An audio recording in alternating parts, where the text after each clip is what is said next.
I'm in my late luteal hell. You know what that means? I've been in a fucking mood. Realizing everything that I'm releasing and preparing for the bleed. And that's the thing is with our period, baby. It's a moment to realize, okay, what is making me mad? And then you realize what's making you mad. And that's where you're like, okay, I think this is low-key what I need to release in my life. And right now I'm realizing is my generation be making me so mad. Because so many people are out here like, oh my God, let's build a community. Let's do all these things together. But they don't want to build with you. They want to fucking use you. They want to eat off of your plate, but they're not going to share what they are building themselves. And I am so tired of being surrounded by people that don't reciprocate the same values as me. I'm someone that wants to build a community. I'm someone that will literally, when I say we're gonna build, we're gonna motherfucking build together. When I win, you win. When everybody winning, we winning. But I also call on motherfuckers in my life that are like, yeah, join our community. We want you to be a part of what we're doing.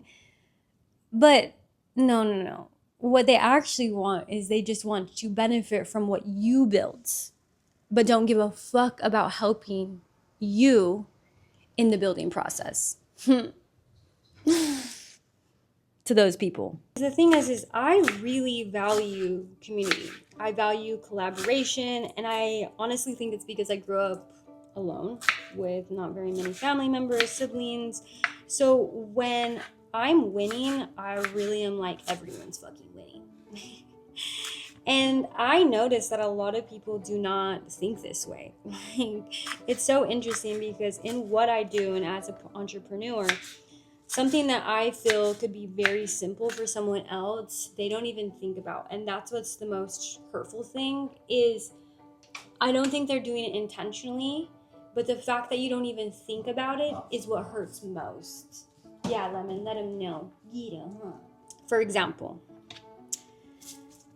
if I am helping you get exposure on something, the least you could do is repost it.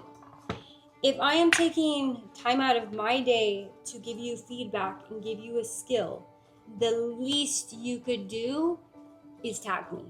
You know, nothing comes for free. The biggest thing is nothing comes for free.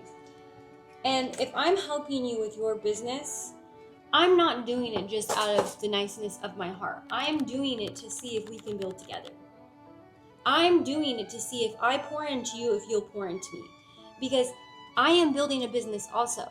And I have skills and a lot of time that I have invested into my business that I can invest into your business, but I expect that the people I build with will pour into me.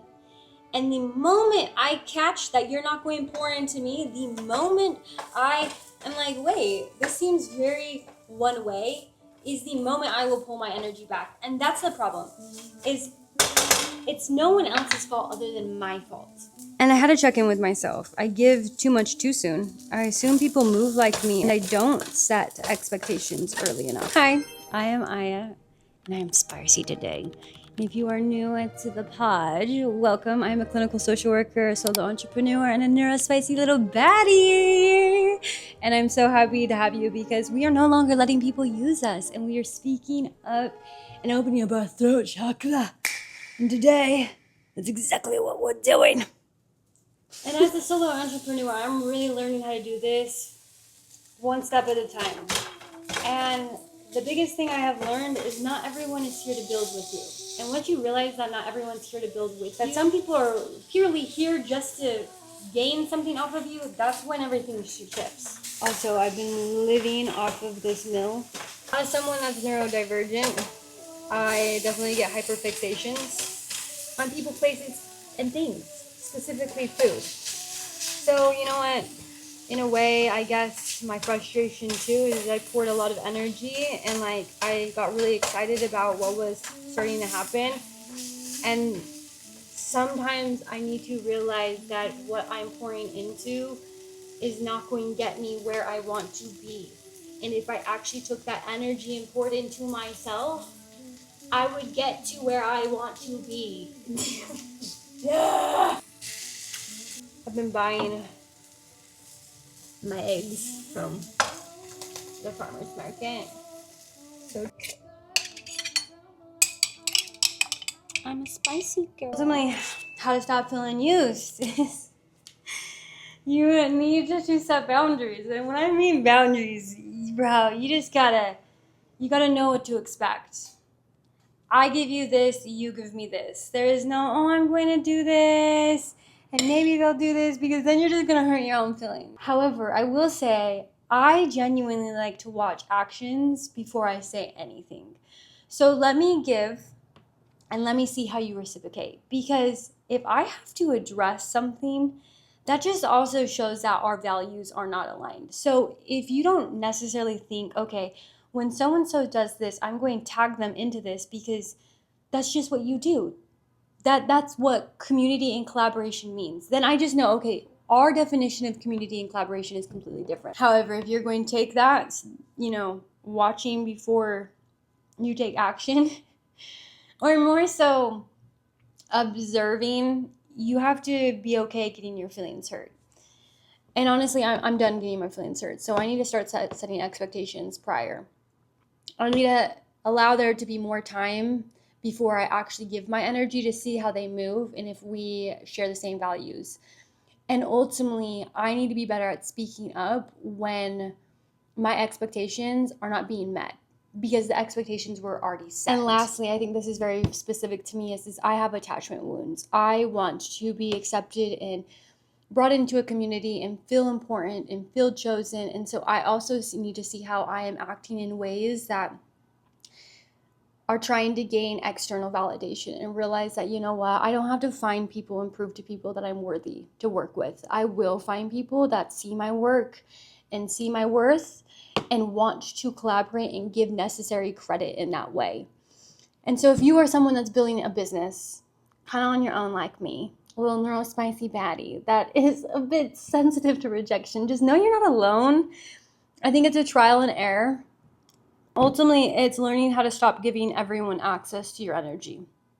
That your energy is earned, not just a guarantee. I believe in community.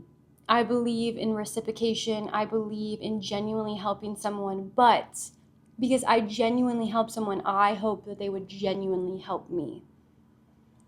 And friendships, community is about inconvenience. So if you can't inconvenience yourself for me, then I don't want to inconvenience myself for you, especially when it comes to a business interaction.